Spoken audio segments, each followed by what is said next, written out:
ጌታ ሆይ ሃይማኖት የሚያስክድ መከራ ሳይመጣብን ጌታ ሆይ ቶሎ ወደዚህ ከተማ ውሰደን ብንለው አይሻል? ይሻላል አይሻል?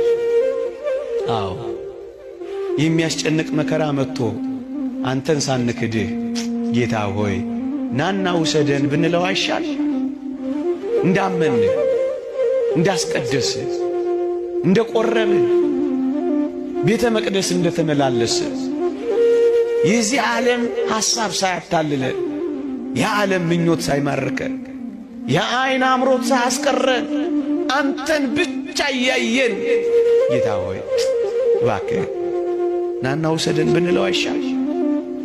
ሳንጠራጠር ሳንክድህ በመከራዎች ብዛት የሚመጣውን ዓለም ትተን ለዚህ ዓለም ሳንገዛ እባክህ ጌታ ሆይ